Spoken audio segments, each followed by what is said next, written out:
Today's video is things Americans get wrong about Europe. We are Greg and Lisa, an American couple living abroad in Spain. If you're curious about the crazy, funny, and surprising differences between the US and Europe, you came to the right place. We're on our way to 1,000 subscribers, so hit the subscribe button so you can be around for the journey. Yeah. All right. Okay, so this channel was recommended by someone. I don't know how to say their name. We'll put their channel name on there. But they are from Romania. Oh, okay. They said that they were hilarious. So. All right. And this is living ironically in Europe. I'm assuming that's what that says. Yeah. Okay. Yep. Living ironically in Europe. All right. And we will include a link in the description so you can go and support them. Yeah. All right. Let's see what happens here. Europe.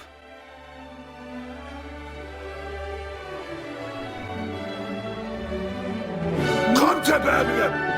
Kom til for perkele sieltä! Jai!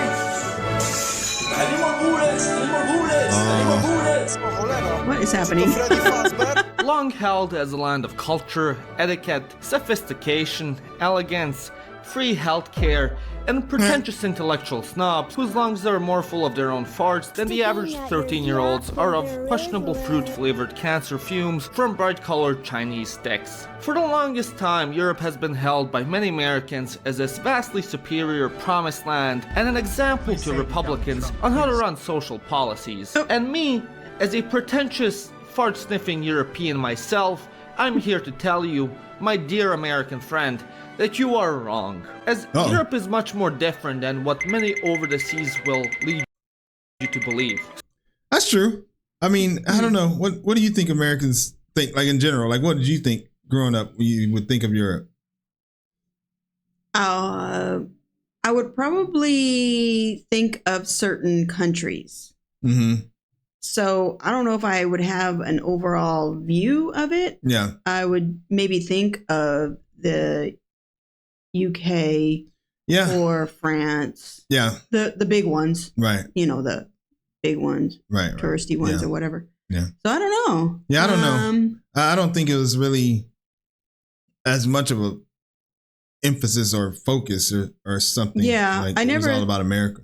Right. I don't think I ever thought that they were snobby or I don't think I thought anything. Yeah. I thought it'd be cool to go there one day. Yeah. Yeah. So here's a video on all the things Americans get wrong about Europe.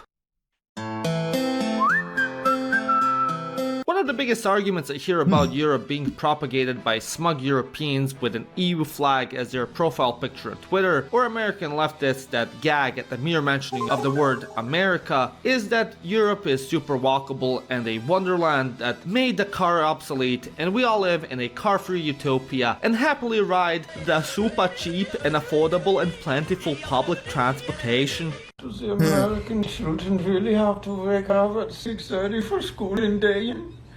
Here in Sweden, the children are What's happening here? What is happening right now? I don't know. I don't even know.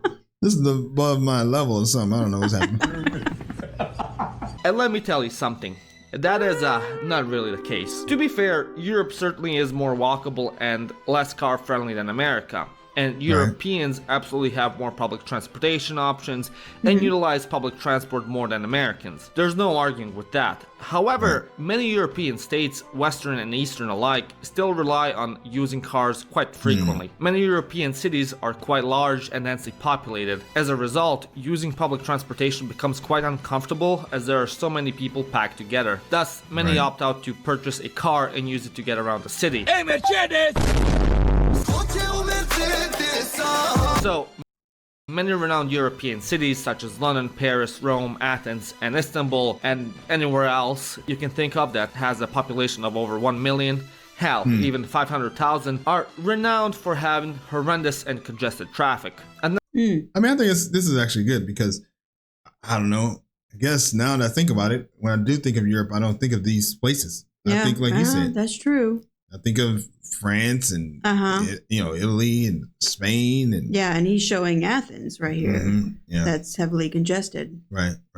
Another issue is that if you happen to live in a smaller town or even in a more rural settlement and need to go between cities, your options for public transport get quite limited. As a result, many Europeans still rely on a car as their main mode of transport. This is more of a case in Eastern and Central Europe, but still very much alive in the West as well. And just because there is public transportation doesn't necessarily mean it's cheap. Using public transportation within cities in Germany and Finland can cost up to €3 for a ticket, and if you don't book your ticket for the train in Spain or Italy in time, the cost can add up. And taking a train cross-country almost anywhere can easily be over €50 and above. It's certainly better than in America, but it certainly is no transportation utopia.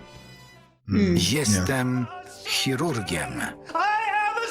Jestem chirurgiem. One of the more annoying aspects of American politics is this insistence on the American far left that America should be like Europe and utilize free healthcare. First of all, our healthcare isn't free. Europeans, no matter the country we live in, have substantially larger taxes than those in America. A lot of this taxation goes into funding our healthcare. Unlike in America, more often than not, you pay the same tax percentage no matter your income. Thus, in many ways, European taxes are regressive compared to the American tax system. To be fair, I think he said the U.S. pays no matter their income. Or let's see. Okay. In America, more often than not, you pay the same tax percentage no matter your income. Oh, that's not true. You pay the same tax percentage. It changes depending on your income. Oh, that's true. Mm-hmm. Thus, in many ways, European taxes are regressive compared to the American tax system. To be fair, you certainly do pay less than in America regarding your healthcare. However, a lot of times, our systems are quite inefficient. A lot of times, to get any serious surgery or procedure done, you will have to wait a decent amount of time on a waiting list to get it done. The UK's NHS is one of the most nefarious examples of this inefficiency, and throughout Eastern and Central Europe, the situation isn't that far off. The only time that you'll get priority is if you have been already diagnosed and are in a serious trouble. However, to get the diagnosis in the first place can take some time to see a specialist because there's a huge waiting queue. As a result, many opt to use private healthcare and private insurance because of this. Although the additional safety net is appreciated here, it often becomes quite a burden because of its inefficiency and hit on your wallet.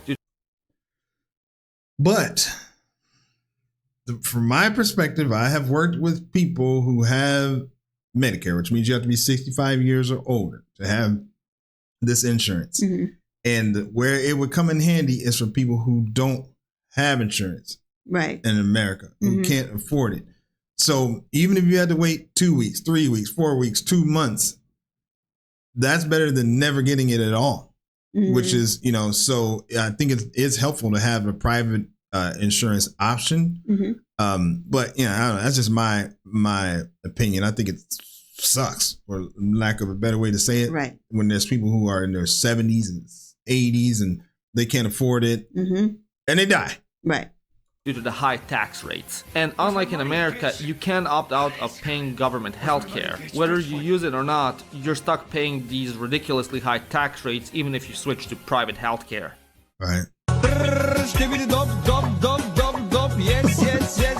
Another thing that Europeans love to gloat about is how they are healthier than those fat American slobs that ride mobility scooters through Walmart to get their government unregulated GMO-enhanced cheese from a can. And to be fair, there is some truth to this. Maybe not even some, but a lot.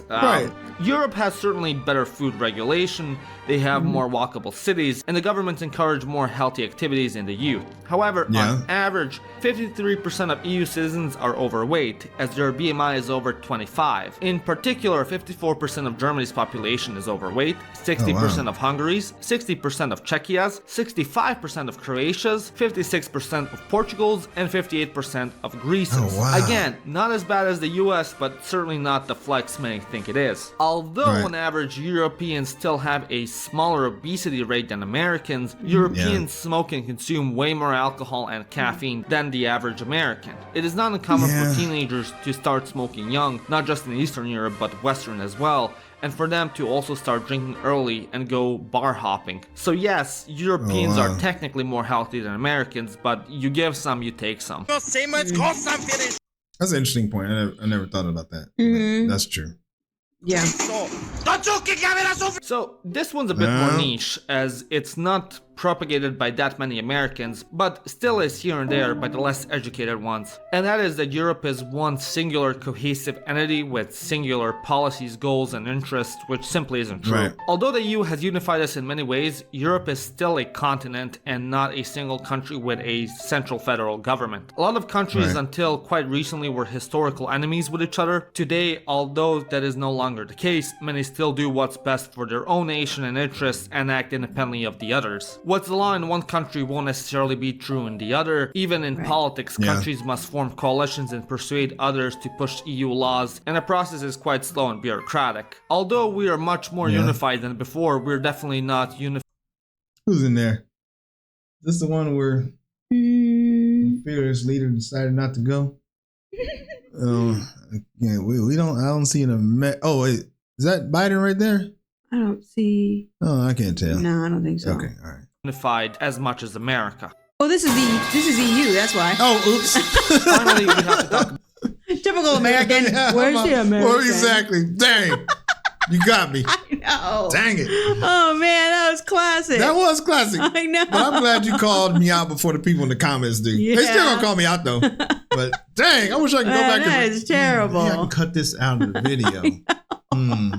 About America's That's leftist so bad. favorite That is bad. It's That's okay. horrible. Like, where's the Where's the president? American? talking point, and that is that Europe is a far That's because usually when we see those kind of photos in the U.S. news, it's because the American president is there, the U.S. president is there. Right. So that's why we're just used to it. Our left progressive paradise. And again, to be fair, European states are more akin to the classic welfare state model. However, they are not socialist or super left, the way American politicians such as Bernie Sanders claim. Many European states... Is he bagging on Bernie? Yeah, I don't know. I mean, yeah, I like Bernie, but he's right, though. have extremely business-friendly laws, despite their high taxes. Sanders, when he praised the socialist system of the Scandinavian countries, actually warranted a response from the Danish government, which proclaimed that they are a free market economy and not a socialist one, like he claimed. Private enterprise is encouraged, and many hate to be referred to as socialists, especially in Eastern Europe. Although many nations are LGBT-friendly, the average European is arguably more socially conservative than your average American, especially concerning trans rights. For example, Ireland technically only legalized divorce in 1996, and Switzerland fully ratified women's suffrage in 1990. Of course, the big cities are extremely progressive, just like any city on the American coast, yet Europeans in general are still more suspicious of immigrants and foreigners than Americans. It is also quite difficult for immigrants to be accepted by the population. Assimilation culture in Europe is more lacking than in America, and many immigrants whose families have been here for generations are still regarded as outsiders, be it for the factors of their own making or the factors outside of their control. I mean, I appreciate that he's being honest about that. Yeah. Yeah, you know, that's truly how it is. And, you know. Well, I mean, we're immigrants. Yeah. Now. So and, you know, we know that it's harder to, you know, like we'll never have that close knit friendship and connection. Right. Because we are immigrants. Right. And then we left a place where we do have that in America. Right. So we're just like kind of homeless right now. Yeah, we're homeless. Yeah. But it's okay. I mean, just ask the average European what he thinks about the gypsies and you'll know what I'm talking about. In conclusion, I love the shit out of Europe, and there is a reason I've chosen to make it my home instead of America. But misrepresentation helps no one, and honesty is the best policy. Let me know what you think. What misconceptions about your country/continent bother you? Let me know in the comment section down below. And also, let me know if you'd like me to make a video about misconceptions. Yeah, that's what he was saying. Honesty is important, and dishonesty doesn't help anyone. So he's just being honest about how it truly is out here, and that there isn't that acceptance. That's, you know, there is that non-acceptance existing here. I thought that was a good video. It took a little bit for me to kind of understand it. Get in the mode of what he was creating here. It took me a while to pick up what he was putting down. That's how they say it. All right. So let's see here.